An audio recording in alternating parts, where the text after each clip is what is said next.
1978 Ford Mustang King Cobra. She got an entirely new front end. So, new Heinz upper and lower control arms. And actually here, I'll grab a light. I just did a video of the Heinz control arms on the passenger side. That is a Heinz upper and that is a Heinz lower.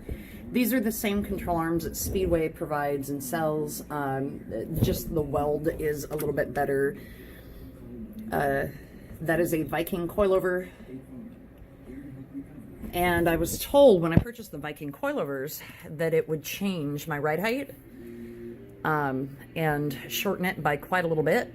It actually didn't. Right now, it's jacked up, so you can tell that the ride height, of course, that looks really disgusting. So that's not the right height.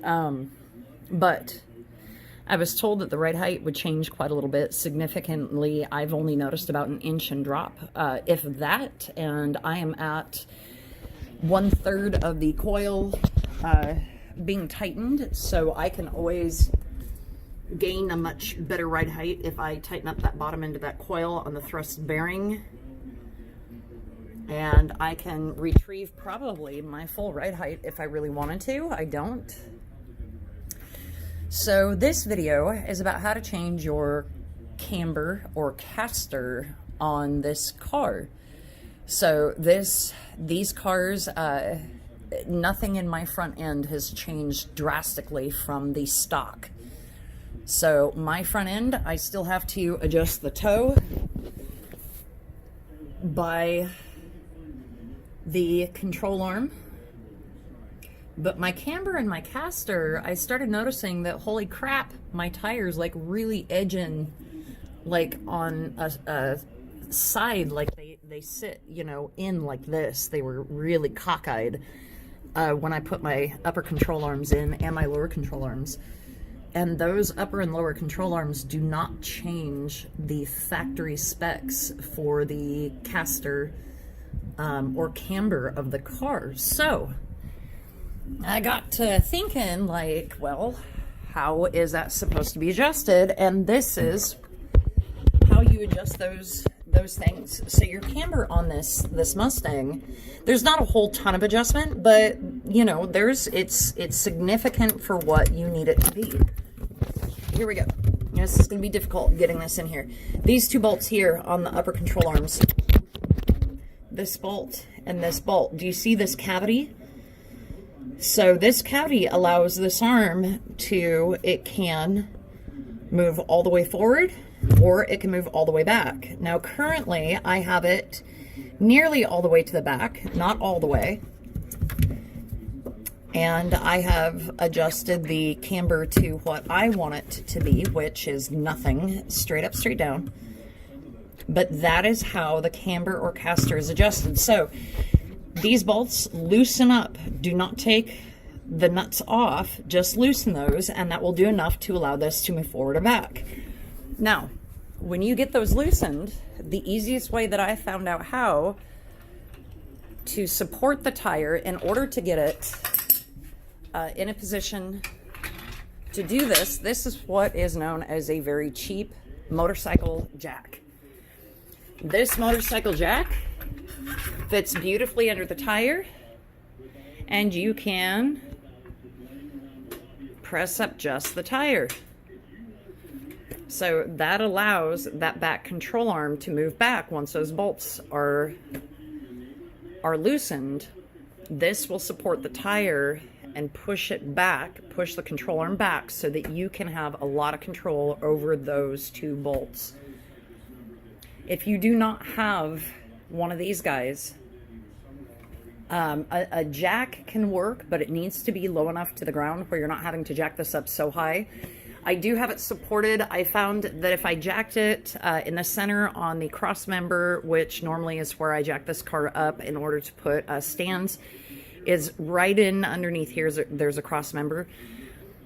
If I do this and then try to use this on the tire, the only problem is that now I have a car that's sitting like this and it starts tipping, right? I can support it, but I don't want to have 1,000 things under my car.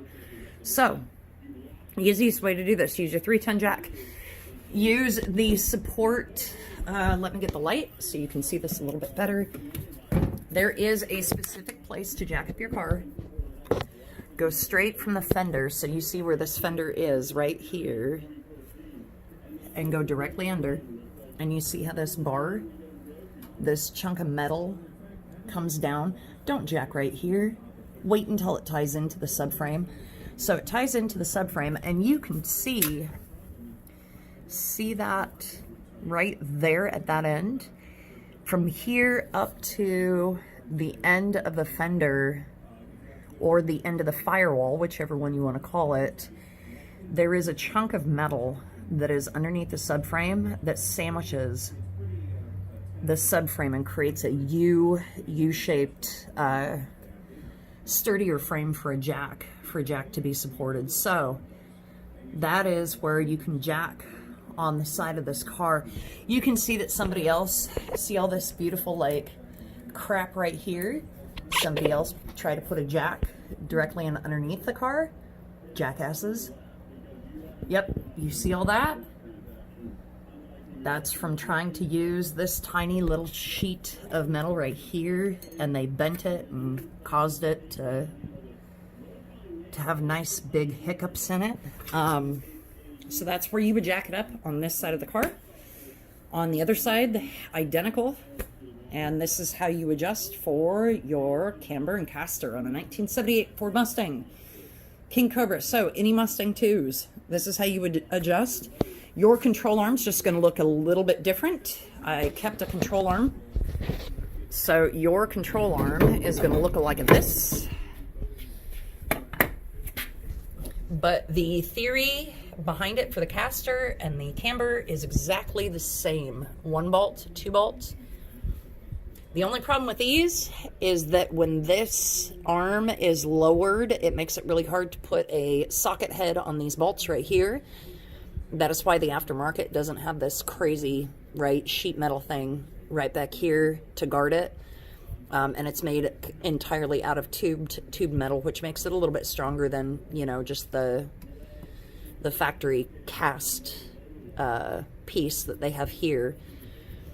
But that's the only problem that I ran across with these, is that this piece right here makes it hard. And actually you can tell I'm sitting it flat and my finger touches it. So how is a socket supposed to get around that? It would benefit you to keep the car on the ground if you can reach a socket in underneath here while the car is not jacked up. You can actually get to those bolts a little bit easier. But hopefully this helps somebody. That is for the Mustang 2 camber or caster. How do you adjust your front end when you're doing an alignment, okay? So that's it for today.